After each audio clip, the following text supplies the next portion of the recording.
আজকে বানিয়ে ফেললাম হোমমেড পিৎজা। হোমমেড পিৎজার জন্য আমি পিৎজা ব্রেডগুলো দোকান থেকে কিনে নিয়ে এসেছিলাম। কিনে নিয়ে আসার পর আমি ওই ব্রেডগুলোতে একটু হালকা করে ফুটো করে নিয়েছিলাম কাঁটা চামচ দিয়ে। তারপর তাতে আমি খুব ভালো করে পিৎজা সস লাগালাম। ঘরে মেয়োনিজ ছিল না, মেয়োনিজ থাকলে মেয়োনিজও লাগাতাম। তা পিৎজা সস দিলাম। পিৎজা সস লাগানোর পর একটু অরিগ্যানো দিলাম আর একটু চিলি ফ্লেক্স দিলাম, অল্প অল্প করে ছিটিয়ে দিলাম।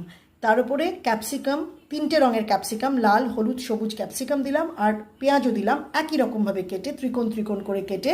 আর দিলাম প্রচুর পরিমাণে চিজ।